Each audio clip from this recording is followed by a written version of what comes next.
What up, y'all? This is your boy, Mr. Downtown Ray Melo, and you're listening to the Entertainment Report for Tuesday, January 27th, 2015, delivering some of the major stories and trends going on in the world of entertainment and beyond. You can follow the show on Facebook or on Twitter, facebook.com/The Entertainment Report with Ray Melo, that's RAYMELO, or on Twitter at The Enter Report.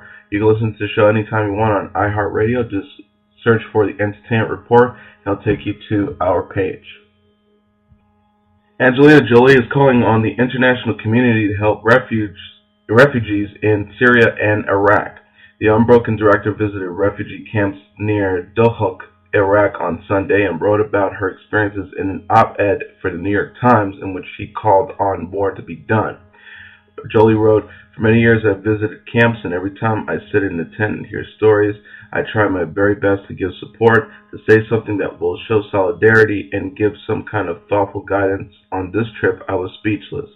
Jolie, who is known for her activism, recounted meeting a crying mother who said her daughter was kidnapped by ISIS and that she wished she was with her, even if it meant being tortured or raped. Jolie wrote, "Nothing prepares you for the reality of such individual human misery, for the stories of the suffering and death and the gaze of hungry, traumatized children," she wrote. Jolie, who is a special envoy of the United Nations High Commissioner for Refugees, wrote that, quote, "more assistance was needed to help countries border Syria and the refugees." She also said countries around the world should offer a safe home for those, quote, most vulnerable, such as those who have been tortured and or raped. And Jolie wrote, "And above all, the international community as a whole has to find a path to a peace settlement. It is not enough to defend our values at home, in our newspapers, and in our constitutions. We also have to defend them in the refugee camps of the Middle East and the ruined ghost towns of Syria." HBO is bringing Togetherness back for a second season. The pay cable network announced Tuesday that it's renewed Mark and Jay Duplass's freshman comedy for another season in 2016. The pair, in a joint statement, said, "We began our love affair with HBO in our parents' living room in 1983.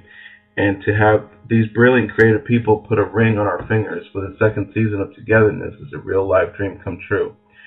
Starring Melanie Linsky, Amanda Peet, Steve Zissou, and Mark, the half-an-hour show has been a passion project for the Busy Brothers since they first started developing it at the network 2 years ago.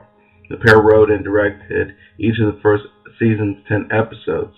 That's on top of their other TV duties. Mark stars on FXX, The League, and Jay stars in Amazon Studios' Transparent. Full ratings for the comedy airing Sunday nights between returning comedies Girls and Looking aren't yet available, as HBO is now reporting gross numbers after Live Plus 7 stats are available.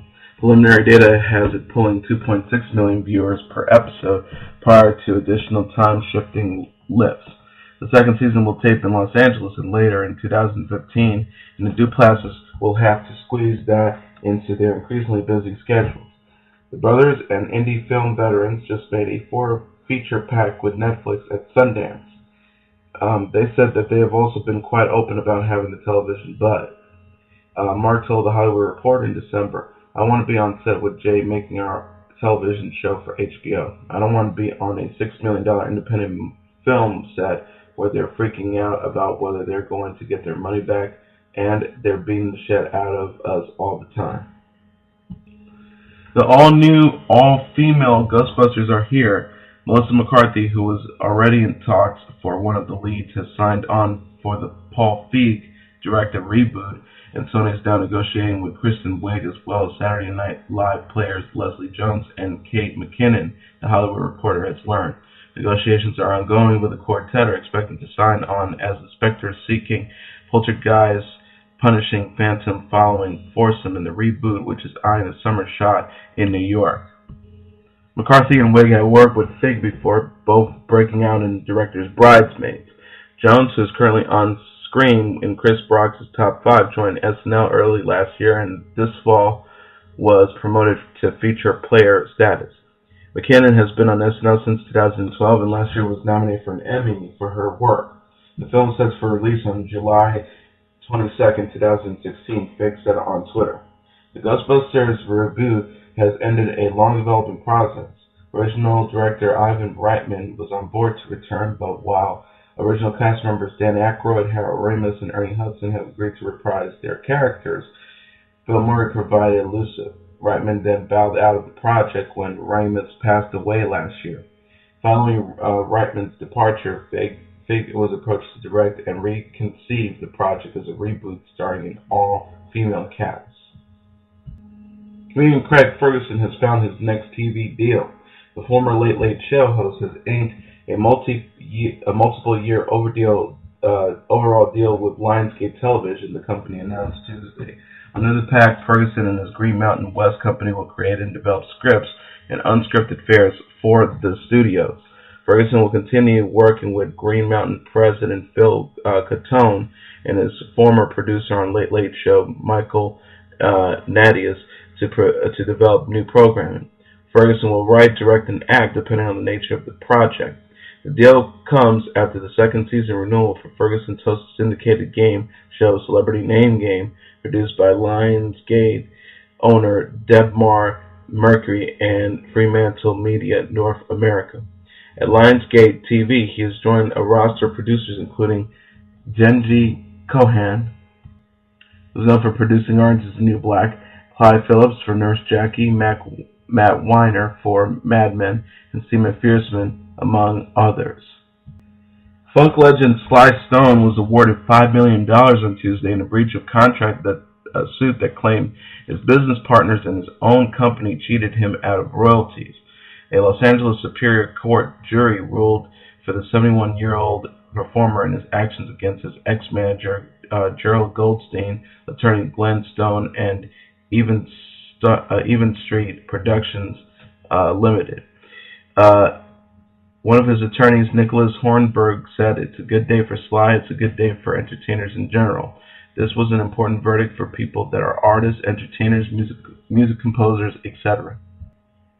Stone, whose real name is Sylvester Stewart, led the group Sly and the Family Stone to a string of hits in the 1960s and early 70s, including Everyday People, Dance to the Music, and Family Affair, but heavy drug use began to take a toll. His lawyer says Stone's career was long eclipsed and he was destitute when Goldstein and Glenn Stone convinced him to become an employee and co-owner of Even Street Productions with them in 1989. Stone assigned royalty rights to the company and was supposed to receive some of the money it collected for him. Goldstein and Glenn Stone arranged to get it through shady accounting, Hornberger argued. They met him, they signed him up, but what they really wanted was his royalties, Hornberger said. Gregory Burdell, the attorney for Goldstein and Glenn Stone, said the performer approached his clients to revitalize his career and promised to make a comeback records that he never recorded. His clients weren't seeking the performer's royalties because he didn't have any. In part, he owed millions to the Internal Revenue Service, Burdell said. Sly Stone testified that he had not received any royalty payments between 1989 and 2000, but Burdell said his clients helped to pay off the IRS, renegotiated royalty issues with record companies, and over 20 years obtained millions of dollars in royalties for the performer, perhaps as much as $9 million.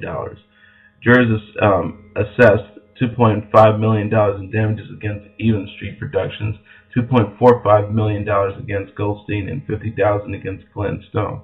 Burdell said the award will be challenged. Even Street Productions filed Chapter 11 bankruptcy protection in 2013. A message left for a lawyer representing the company was not immediately returned. When Pharrell Williams and Robin Thicke brought a lawsuit in August 2013 and demanded a judicial ruling that the monster had blurred lines wasn't a copyright infringement of Marvin Gaye's Got to Give It Up, most observers took a listen of both songs to compare. But that's not what a jury will do at a trial scheduled next month after a judge on Monday precludes Gay Sound's recording from being introduced. The blurred line case has suddenly become a good lesson on the fact that songs embody multiple copyrights. There's a copyright for the person or people who compose a song. There's a copyright for the person or people who publish a sound recording, well, most of the time. In October, Williams and Thicke failed to win the case on summary judgment, and while that might have seemed to be a great setback for them at the time, there was another aspect to U.S. District Judge John Kronstadt's opinion that got far less attention, but could be one of the most precedent-setting features of this multi-million-dollar case. In his ruling, the judge looked to old standards under the 1909 Copyright Act and concluded that the Gaye family hadn't sufficiently shown it made necessary deposits of the Got to Give It Up sound recording at the Copyright Office. As such, Gaye's copyright of the song were limited to the sheet music composition. In light of this development, William and Thicke brought a motion on the eve of a trial to bar the sound recordings from being played. In response, Gaye's families argued that the composition embodied in the sound recording, and the later stood as good evidence the composition was lifted by Williams and Thicke in blurred lines. Judge Kronstadt is siding with Williams and Thicke on this one, leaving the Gaye family attorney Richard Bush quietly down. Pharrell Williams and Robin Thicke started this lawsuit against the Gaye family, but then filed motions against the court to prohibit the playing of Marvin Gaye's songs, which prevents the jury from comparing the songs. He also added, "We know of no similar cases whether this has occurred and do not believe a truly fair trial can take place if the jury cannot hear and compare both songs. We are currently exploring all of our options." In the past, Howard King, the attorney for Williams and Thicke, has suggested that jurors will still be able to analyze Gaye's composition adequately by hearing it playing on keyboard. While the jury won't hear without the Got to Give It Up sound recording being played to them are non-copyright elements like Gaye's voice, percussive choices, and background vocals. King believes the judge made the right call. First, Tom DeLonge was out of Blink-182. Then he said he wasn't. Either way, the veteran pop-punk band clearly has its dysfunctions, so bassist Mark Hoppus and drummer Travis Barker cleared the air Monday in a tell-all interview. Speaking to Rolling Stone, the pair discussed years of flakiness from DeLonge, who has already been stringing along Blink's other two-thirds for years. The frustration peaked late last month, just when the band was supposed to record new music. Hoppus said, "We booked January 5th to go into the studio. On December 30th, we get an email from Tom's manager saying that he has no interest in recording and that he wants to do it to do his other non-music stuff and that he is out indefinitely." There's a flurry of emails going back and forth for clarification about the recording and the show, and his manager sends an email back saying Tom is out. Direct quote, "This is the exact same email we got back in 2004 when Tom went on indefinite hiatus before." This, coupled with the guitarist's refusal to play the Music Festival this March in Los Angeles, prompted the band to finally announce DeLonge's resignation yesterday after years of covering up his disinterest. For Blink fans, it's upsetting to hear that DeLonge only communicates with his bandmates via email and through his manager. But it gets worse. Barker implies that the band only reunited for its 2011 LP, Neighborhoods, because of his near-fatal plane crash. He wrote, "When we did get back together after my plane crash, we only got back together. I don't know, maybe because I almost died. But he didn't even listen to the mix or masterings from that recording. He didn't even care about it. Why Blink even got back together in the first place is questionable." According to the interview, the band spent the past few years looking at labels to record a new album with. Barker and Hoppus were willing to front the money, but DeLonge demanded a label. They did sign with an undisclosed label, but given DeLonge's lack of interest, the chance of new Blink music seems almost ditch. As it stands, Blink-182 will play a music festival with Alkaline Trio guitarist vocalist Matt Skiba replacing DeLonge. Hoppus maintains he wants to continue playing live under the Blink-182 name, but admits DeLonge technically didn't quit the band. It gets all lawyerly. Seems like they couldn't even stay together for the kids. The much-anticipated Super Bowl 49 is next Sunday, and football fans are equally, almost excited to tune in for the 30-second spot commercials. The GoDaddy commercials, on the other hand, or shall we say paw, will no longer be on the list of televised spots due to backlash from the failed humor that the ad intended to deliver. The internet domain service provider will receive an outpour of negative comments after its 2015 Super Bowl commercial was released. Viewers filed a lost puppy very similar to the puppy featured in Budweiser's annual Super Bowl commercials as he finds his way back home only to be shipped out in Gabby's golden van, indicating that the owner runs a puppy mill. The endearing puppy won over the hearts of millions, but not in the way that GoDaddy had in mind. After watching the video, animal activist Helena Yurcho created a Change.org petition to have the commercial removed. She wrote, essentially GoDaddy is encouraging private breeding, public mills, while shelter animals wait patiently for their forever homes or worse, to be euthanized. They also encourage purchasing an animal online. The animal could be sold to someone who runs a fighting ring, someone who abuses animals, or to someone who cannot adequately care for the animal. Animal rights are no laughing matter, and to portray them as such is cruel and irresponsible. Over 42,000 supporters signed the online petition, which resulted in victories for the activists. On Tuesday, U.S. Weekly reported that GoDaddy CEO Blake Irving took to Twitter to address the controversy. Thank you at Animal Rescues for the candid feedback. What should have been a fun and funny ad clearly missed the mark, and we will not air it. And that is your entertainment report for Tuesday, January 27th, 2013. I'm your host, Mr. Ray Melo. I'll be back tomorrow delivering some of the major stories and trends going on in the world of entertainment and beyond. You can follow the show on Facebook or on Twitter, facebook.com/The Entertainment Report with Ray Melo. That's RAYMELO. Or on Twitter at The Enter Report. You can listen to this episode or any previous episodes of The Entertainment Report on iHeartRadio. Just search for The Entertainment Report and they'll take you to our page. Have a great day, everybody. I will see you tomorrow. Bye.